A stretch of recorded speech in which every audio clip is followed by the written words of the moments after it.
Dans cet épisode, Lis doucement. Y a quoi? Hey, on va pas arracher la Bible de tes mains. C'est ta Bible, tu l'as payée, tu l'as achetée. En plus, t'es chez toi. T'es assis sur ton canapé ou bien t'es assis par terre. Personne ne va prendre la Bible dans tes mains. Et puis tu vas où? Lis doucement. Y a quoi? Et tu peux même aller jusqu'à te demander, pour les plus ambitieux, qui est le héros de l'histoire. Exemple, le psaume 23. C'est un psaume que je connais et je suis haïtienne. Si tu ouvres ma veine, tu vas pas trouver du sang. Tu vas trouver le psaume 23. Parce que c'est haïtien mieux. Ouais, ça me les là. Vraiment, ne me dis pas qu'après avoir écouté cet épisode jusqu'au bout, tu ne vas pas liker, tu ne vas pas t'abonner. Tu es complètement fada, toi. Hey bestie, approche, approche. Mouah. Welcome back to my YouTube channel. Bienvenue sur Entre Jay et toi, le podcast où on avance ensemble un mercredi à la fois. Et si tu es nouveau ici, merci en fait d'avoir cliqué sur cette vidéo et welcome. Ne calculez pas mon rideau qui est derrière, il est en train de faire sa vie. Je crois qu'il a sa propre personnalité. Merci à toi d'avoir cliqué sur cette vidéo et j'espère qu'elle va te plaire aujourd'hui. Je réponds à une question qui, je pense, va vous faire du bien. Et si tu ne le savais pas, le concept de ce podcast, c'est de répondre à toutes les questions que tu te poses dans ta foi, dans ta marche avec Dieu. Donc, si tu ne l'avais pas encore fait, je t'invite à aller me poser ta question. Je te mets le lien dans la barre de description. C'est totalement anonyme. Je ne vois pas ton prénom. Et s'il n'y a pas de questions, il n'y a pas de podcast. Alors, s'il te plaît, va me poser les questions. Merci. Tu peux regarder cet épisode sur le tapis de marche à la salle. Tu peux regarder ça en train de faire ton ménage, ta vaisselle, ce que tu veux, mais s'il te plaît, par pitié, ne scrolle pas. Si tu es bien assise, tu peux prendre un carnet parce qu'il va falloir que tu prennes des notes. Ouais, merci. Si tu ne l'avais pas encore fait, je t'invite à liker cet épisode. Ça s'appelle Avancer par la foi et non par la vue. Comment? Et tu peux d'ores et déjà partager cet épisode à 2, 3, 4, 25 personnes. No one is counting. Et on adore quand nos amis sont prophétiques. Alors, s'il te plaît, va partager ça avec ton ami, en fait, ou ta copine. It's okay. Allez, générique.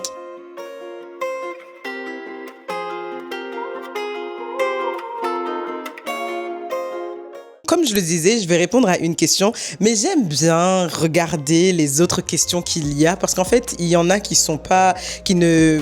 Tu vois, ça sert à rien de faire un épisode pour ces questions-là. Donc, j'aime bien pouvoir y répondre, etc. Si les personnes qui sont là m'ont posé des questions, vas-y, en fait, on va regarder les questions. OK.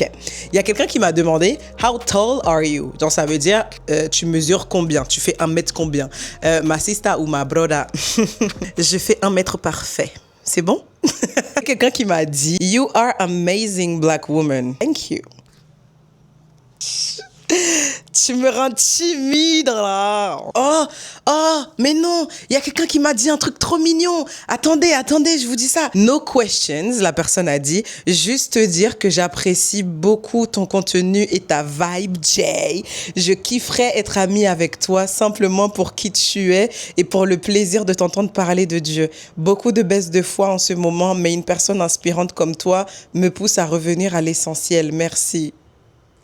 Girl, first of all, I love you. T'es une star. C'est juste que t'es pas encore connue, mais t'es une star. Et comment ça, t'aimerais être mon amie? Mais en fait, du moment que tu t'es abonné à mon compte, là, tu penses qu'on n'est pas amis? We're besties for life, en fait. Envoie-moi un DM, s'il te plaît. Je veux savoir qui tu es. Comme ça, on va boire un café ou un matcha. Si t'es dans la vibe des gens qui boivent de l'herbe, si tu veux, il y a pas de souci. Viens, on est potes, wesh. Ça va pas ou quoi de m'écrire des trucs en anonyme comme ça? Tu es malade ou quoi? Tu dis quoi là? Tu fous toi? Envoie-moi un DM s'il te plaît, ok? Ma sister ou ma broda d'ailleurs. En plus, je sais pas, peut-être que t'es un broda. Si t'es un broda, viens aussi en DM, hein. Je rigole, mais je sais pas pourquoi, mais je sens que c'est une sister qui m'a dit ça. Mais en vrai, si t'as une baisse de foi, ma sister, s'il te plaît, viens en DM, on va causer. Merci. Et il y a quelqu'un qui m'a dit, I really like you. Girl, I like you too. Mais attendez, c'est qui ces gens qui sont en train de me déclarer leur flamme en anonyme, en fait? Ça va pas ou quoi? Venez en DM me dire ça. Bande de fous, va. Malade. Écoutez ça. Il y a quelqu'un qui m'a dit, t'as quelqu'un de spécial? What do you mean? What do you mean? What do you mean? What do you mean? I don't understand. Qu'est-ce que ça veut dire quelqu'un de spécial? Oui, j'ai quelqu'un de spécial et je peux même te le présenter. C'est Jésus-Christ de Nazareth. Malade. Vas-y, c'est fini tous les shenanigans. Je vais répondre à la question qui m'a été posée. Comment fait-on pour méditer? Je ne sais pas comment le faire et je voudrais le faire. Ok. On va essayer d'être le plus pragmatique, concret et terre à terre possible parce que je veux que tu puisses méditer la Bible comme une pro. je vais t'expliquer déjà comment je fais. Je vais te partager un petit peu mon quotidien avec Saint-Esprit par rapport à la méditation. Et je vais te partager 5 conseils pour bien méditer. Vas-y, sors ton carnet et ton stylo là. T'attends quoi en fait? Déjà, une chose à savoir, c'est que méditer la Bible et lire la Bible, c'est 2 choses totalement différentes, mais totalement à l'opposé. Ok? Tu peux lire la Bible tous les jours, donc de lundi à dimanche, de janvier à décembre, mais tu ne la médites pas.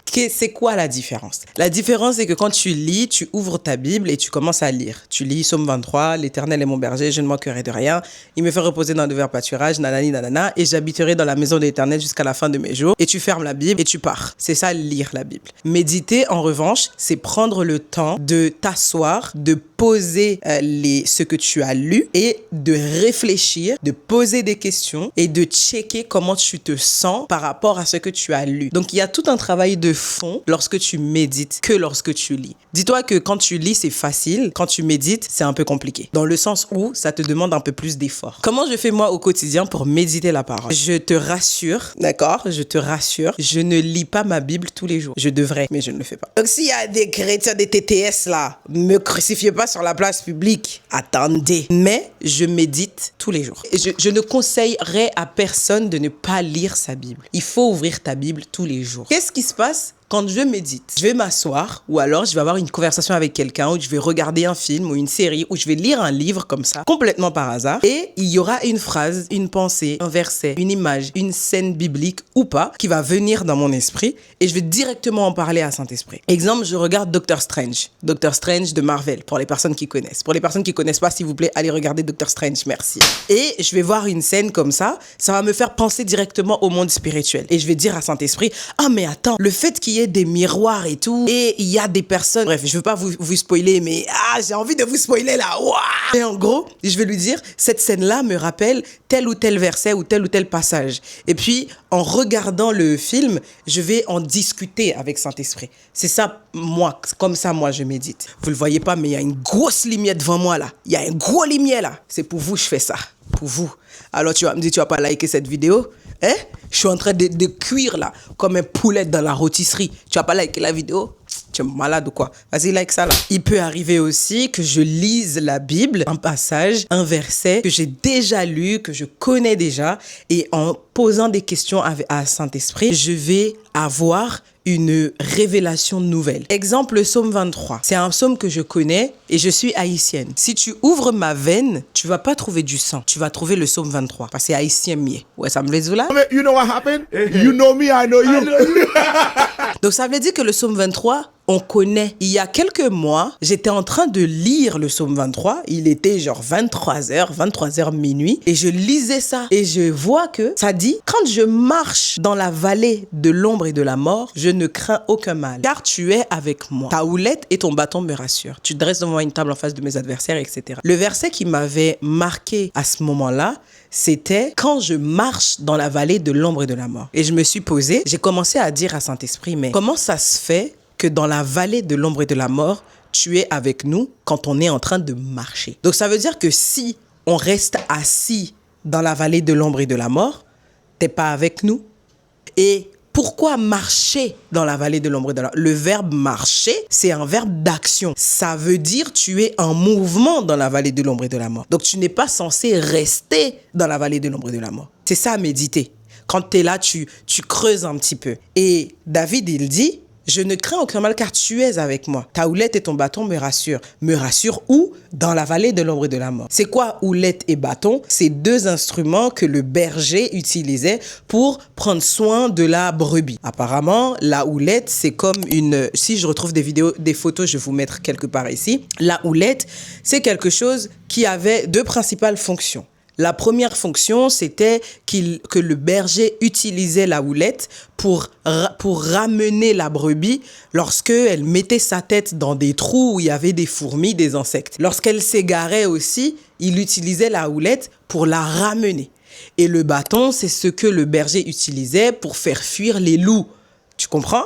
Donc, la houlette et le bâton rassurent David dans la vallée de l'ombre et de la mort. Il va dire plus loin, Tu dresses devant moi une table en face de mes adversaires. Comment est-ce que je peux voir cette table que tu as dressée devant moi?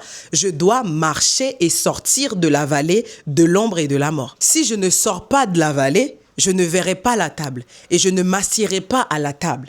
C'est pour ça que je ne dois pas rester assise dans la vallée de l'ombre et de la mort. Je dois être en mouvement parce que je dois sortir, parce qu'il y a ma bénédiction qui m'attend hors de la vallée de l'ombre et de la mort. Et boum, tu as une méditation qui peut faire 500 pages simplement sur le psaume 23. Voici les 5 clés nécessaires, absolument nécessaires, pour que toi, tu puisses avoir une méditation différente et plus profonde. T'es prêt? T'es prête?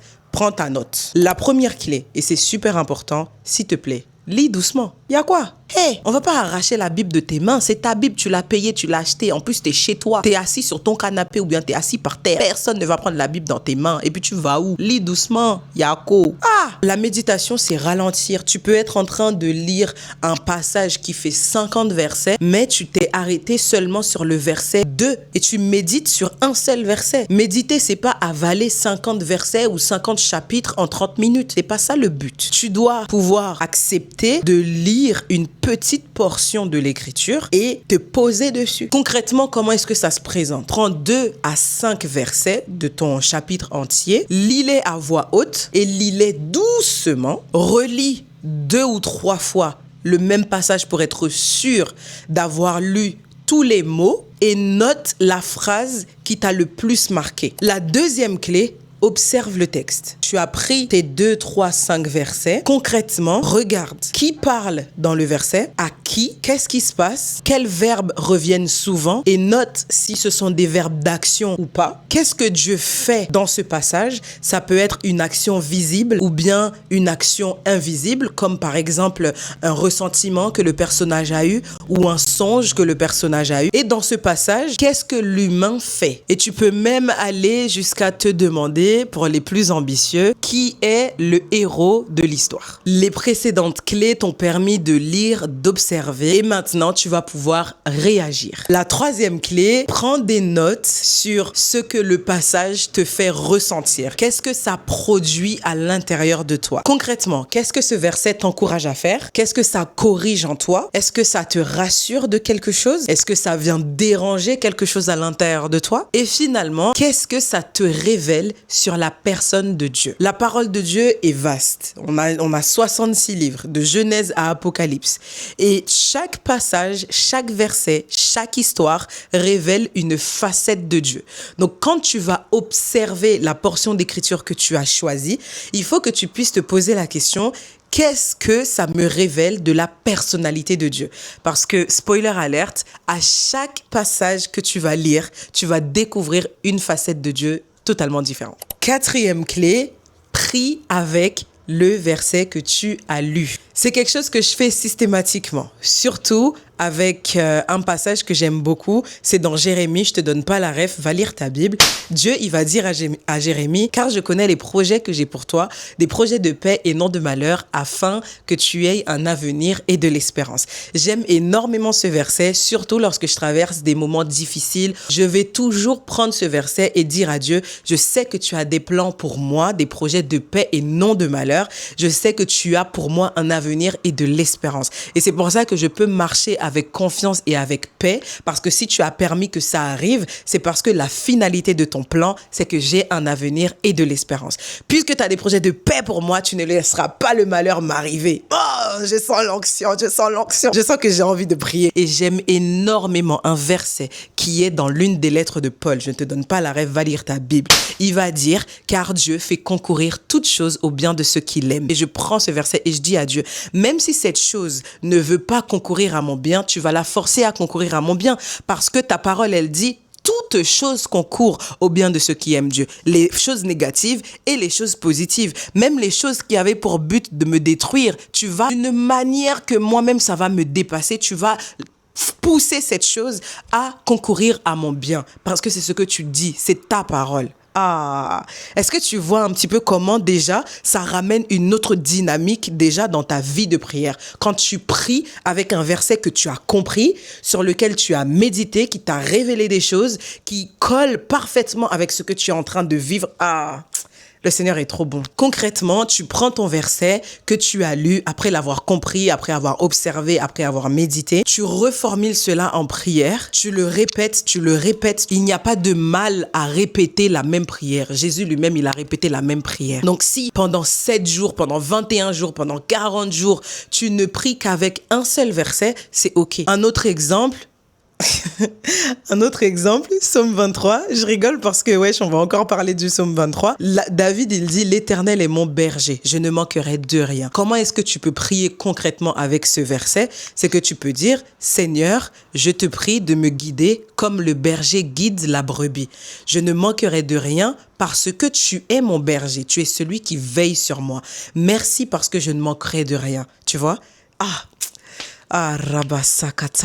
Comment on peut faire pour pas aimer la prière? Vraiment, depuis là, j'ai envie de prier. Vivement qu'on finisse là. La 5e clé revient au même passage, même plusieurs jours après. Prends des notes. Qu'est-ce que ce passage change dans ton cœur? Qu'est-ce que ce passage t'apprend? Qu'est-ce que ce passage t'apprend déjà sur toi, sur l'état de ton cœur, sur tes relations avec les autres, sur ta relation avec Dieu, sur la personne de Dieu? Qu'est-ce que ça t'apprend pour le bien de ta marche avec Christ? Et tu me dis, ma star, que tu aimerais bien, mais tu sais pas comment faire.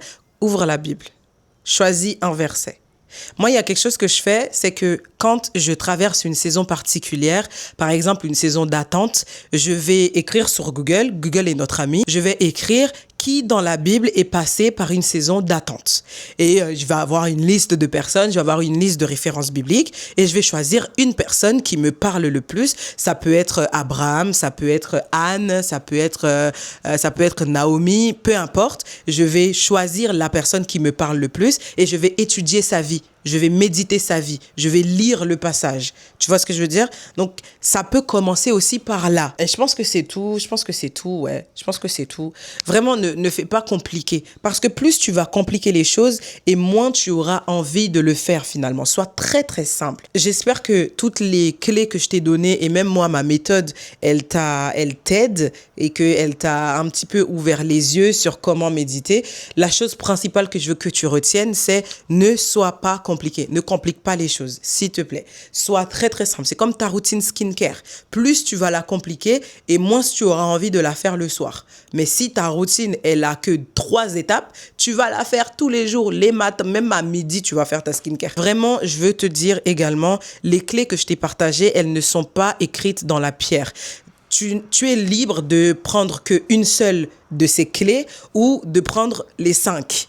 Tu es libre de commencer avec la méthode que je t'ai partagée ou pas. L'important, c'est de trouver, toi, ton équilibre et ce que tu aimes faire et comment tu aimes le faire.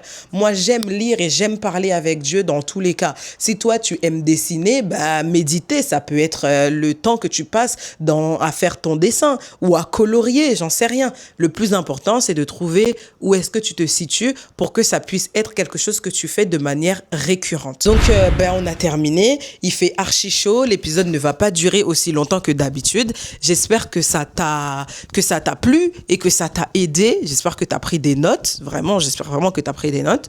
Et on va terminer par la prière quand même. Ça va être une courte prière.